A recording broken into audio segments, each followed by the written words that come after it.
जय सिया राम। आज हम एक कथा सुनेंगे जिसमें हम लोग चर्चा करेंगे कि हम जैसा कर्म करते हैं उसका फल हमें मिलके ही रहता है और कर्म के फल को भोगे बिना छुट्टी होने वाली नहीं है।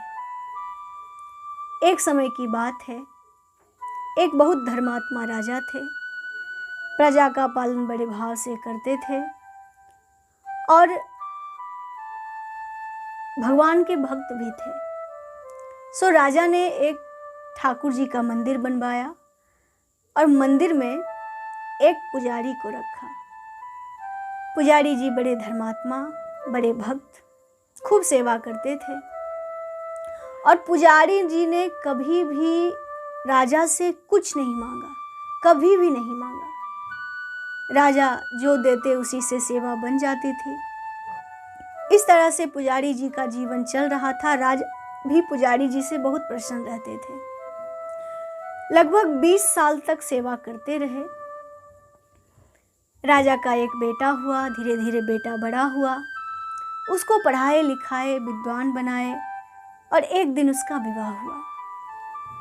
विवाह का पहला दिन था।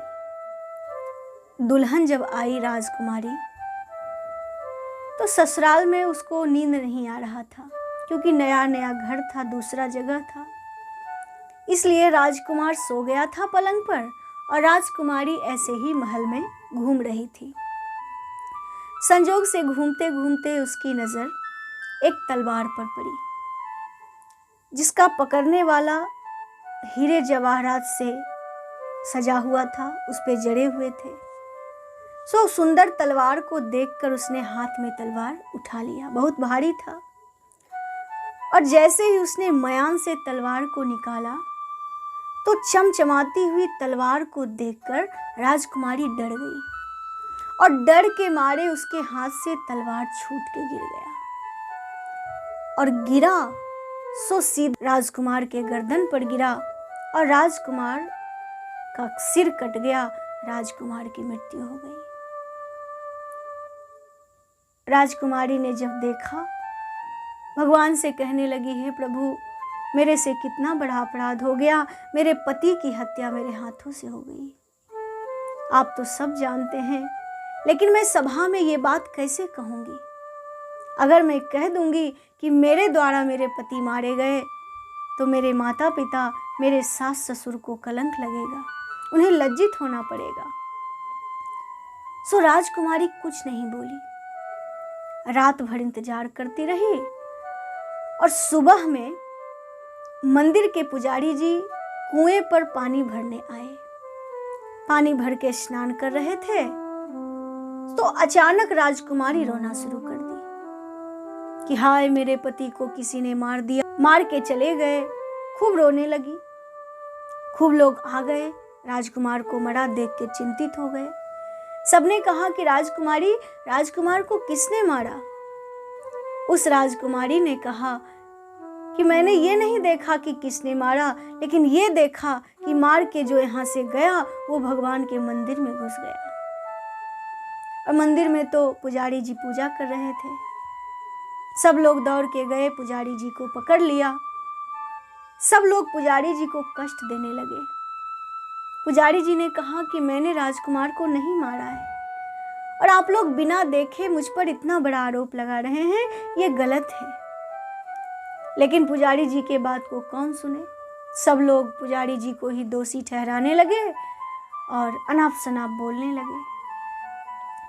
राजा के मन में भी लगता था कि पुजारी जी कभी ऐसा काम नहीं कर सकते, लेकिन सब कह रहे थे तो राजा ने कहा कि हे पुजारी जी, मैं आपको प्राण दंड तो नहीं दूंगा, लेकिन आपने जिस हाथ से मेरे बेटे को काटा है, मैं आपका दोनों हाथ काट दूंगा। आदेश दे दिया हाथ कटवाने का। ब्राह्मण का दोनों हाथ कटवा दिया गया। ब्राह्मण वहां से चल दिए। मन में सोचे कि ऐसे पापी राजा के राज्य में रह के हम क्या करेंगे, जो बिना समझे ही मुझे इतना बड़ा दंड दे दिया। वहां से चले और मन में इंतजार सोचने लगे कि मुझे कोई अच्छे ज्योतिषी मिलेंगे तो मैं उनसे पूछूंगा कि मैंने कौन सा ऐसा अपराध किया था जिसके कारण मुझे इतना बड़ा दंड मिला। मैंने तो अपने जीवन में कुछ अपराध नहीं किया और भगवान की सेवा करी। पुजारी जी बहुत घूमे तो एक दिन उन्हें पता चला कि काशी में एक बहुत बड़े ज्योतिषी रहते हैं। सो ज्योतिषी जी से मिलने के लिए जैसे ही पुजारी जी गए, ज्योतिषी जी घर में नहीं थे, उनकी पत्नी थी। पुजारी जी ने कहा, ज्योतिषी जी कहाँ हैं? पत्नी ने बड़ा अनाप शनाप बोलना शुरू कर दिया अपने पति के लिए, उल्टा सीधा ना जाने क्या क्या कहा और ऐसा अभद्र अपशब्द का प्रयोग किया कि पुजारी जी को सुन के अच्छा नहीं लगा। अभी पत्नी बोल ही रही थी, तब तक उधर से ज्योतिषी जी आ गए। बहुत ज्ञानी थे। पुजारी जी ने सोचा कि अब क्या करें। ज्योतिषी जी ने कहा, आइए महाराज बैठिए। पुजारी जी गए, उनके पास बैठे। कहा, कहो क्यों आए हो? पुजारी जी ने कहा, आया था तो अपने बारे में पूछने के लिए, लेकिन पहले आप अपने बारे में बताइए, क्या हालचाल है आपका, और ये बताइए कि आप इतने बड़े ज्योतिषी हैं, फिर आपकी पत्नी ऐसा अपशब्द कैसे बोलती है? अगर बोलती है तो ऐसा दुर्वचन बोलती है कि हम लोग सुन नहीं सकते और आप सुन सुन के बर्दाश्त कर लेते हैं। ये बहुत आश्चर्य का बात है, आप ऐसा कैसे कर लेते हैं? ज्योतिषी जी ने कहा, पुजारी जी ये मेरी पत्नी नहीं है, ये मेरा कर्म है। कर्म कैसे है? कहा, पुजारी जी मैं अपने पहले पूर्व जन्म की कथा सुनाता हूँ, तब आप हमसे प्रश्न पूछिएगा। कहा, ठीक है। अब पूर्व जन्म की कथा सुनाने लगे।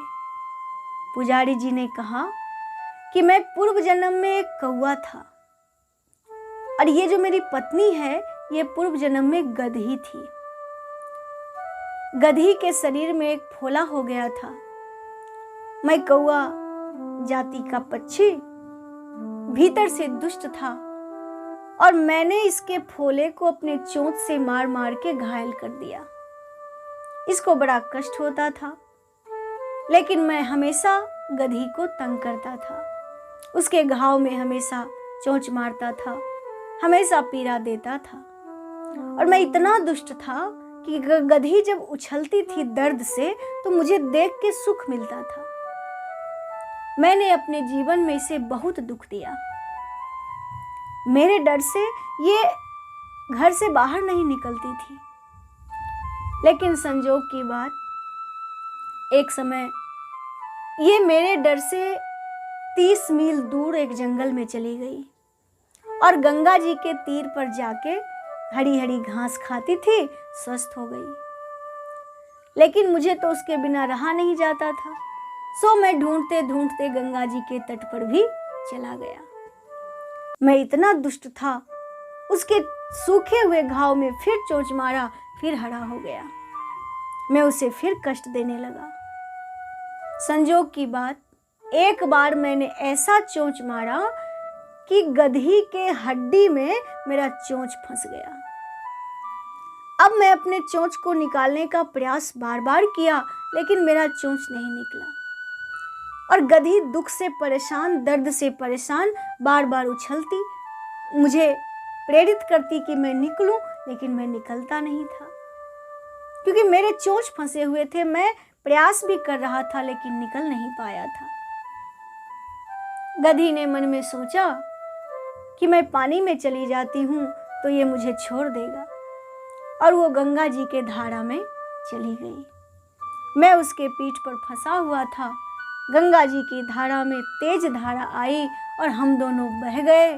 बीच रास्ते में ही हम दोनों की मृत्यु हो गई और उसी के प्रताप से ये गधी मेरी पत्नी बनी है और मैं इसका पति बना हूँ। उस जन्म में मैंने इसको इतना दुख दिया, सो इस जन्म में अपशब्द कह कह के, दुर्वचन कह कह के ये मुझे दुख देती है और जब तक मेरा जीवन रहेगा ये मुझे दुख देती रहेगी। मैं इसका प्रतिकार नहीं करता क्योंकि मैं जानता हूँ इसमें इसकी कोई गलती नहीं है, इसमें मेरे कर्म का दोष है। सो मैंने ऐसे कर्म किए हैं, उसी की का फल है कि मुझे ऐसा अपमान, ऐसा फटकार, ऐसा दुर्वचन मेरी अपनी पत्नी से मुझे सुनना पड़ता है। और मैं ये भी जानता हूँ कि अगर मैं इसका प्रतिकार करूँगा तो मुझे अगले जन्म में फल भोगना पड़ेगा। तो मैं सोचता हूँ कि क्यों ना इसी जन्म में इस फल भोग लूँ और मुझे अगले जन्म में कष्ट नहीं करना पड़े। ब्राह्मण देवता सुने, समझ गए, कहा अच्छा ये तो आपकी कथा हुई, अब आप मेरे बारे में बताइए कि मैंने अपने जीवन में कौन सा पाप किया है जो मेरे दोनों हाथ कट गए। मैंने राजकुमार को नहीं मारा था, मैं निरपराध हूं। ज्योतिषी जी ने कहा कि अब आपकी कथा सुनाता हूं। ये जो आपके दोनों हाथ कटे हैं ये भी आपका ही कर्म है, इसमें किसी और का दोष नहीं है। क्योंकि हे महाराज, पूर्व जन्म में आप एक तपस्वी थे, तपस्या करते थे। राजकुमारी गाय थी और राजकुमार कसाई था। एक कसाई गाय को मारने के लिए जा रहा था। गैया आपके आगे से गुजरी और कसाई उसके पीछे जा रहा था। आप तपस्या कर रहे थे। आपसे कसाई ने पूछा था कि गाय किधर गई और आपने दोनों हाथ से इशारा करके बता दिया। कसाई गया, गाय के सिर को काट दिया और गाय के शरीर से उसका चमड़ा निकाल रहा था गंगा जी के तीर पर बैठकर। एक सिंह आया, उसने कसाई और गाय दोनों को खा लिया और कसाई और गाय के हड्डियों का स्पर्श जो गंगा जी के जल से हुआ, उसका गंगा जी के स्पर्श का फल उसे मिला और वही कसाई अगले जन्म में राजकुमार बना और वही गाय अगले जन्म में राजकुमारी बनी। पूर्व जन्म में कसाई ने गाय का सिर हंसिया से काटा था, इसलिए इस जन्म में राजकुमारी गाय जो राजकुमारी बनी थी उसने तलवार से राजकुमार का सिर काट दिया। ये उसके कर्म का फल था, इसलिए उन दोनों का मिलन बस एक दिन के लिए हुआ और राजकुमार को तो उसके कर्म का फल मिल गया। और आपने गौ हत्या में हाथ से इशारा कर दिया था तो सहयोग कर दिया, उस पाप के कारण आपके दोनों हाथ कट गए। इसलिए हे महाराज, सबको अपने कर्म का फल भोगना ही पड़ता है, इसलिए आपको भी अपने कर्म का फल भोगना पड़ा। और अगर कर्म का फल भोग लोगे तो मुक्ति हो जाएगी, नहीं तो फिर अगले जन्म में यही फल भोगना ही पड़ेगा। इसीलिए संत महात्मा कहते हैं, सज्जनों, हमेशा जीवन में अच्छे कर्म ही करने चाहिए और कर्म के सिद्धांत को जो लोग समझ जाएंगे उनके जीवन में कभी किसी प्रकार का कष्ट नहीं होगा। आप बड़े से बड़ा दुख को भी आराम से सह सकते हैं और अपने जीवन में कोई और गलत काम ना हो इसका प्रयास कर सकते हैं। और अगर आप चाहते हैं कि हमारे कर्म का फल हमें मिले लेकिन थोड़ा कम हो जाए तो उसके लिए भगवान की भक्ति है।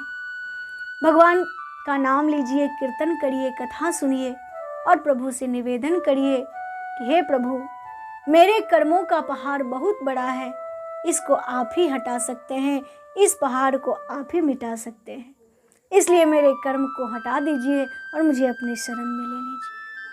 अगर प्रभु से प्रार्थना करेंगे तो भगवान आपका कार्य जरूर करेंगे। तो इस तरह से कर्म का फल है सज्जनों। भगवान नाम लेते रहिए तो संभवतः प्रभु की कृपा हो जाएगी और आपके कर्म का फल कट जाएगा। आपको जो ज़्यादा दुख मिलना था सो छोटे में ही काम चल जाएगा। इसलिए भक्ति करते रहिए और आनंद लेते रहिए। जय श्री राम।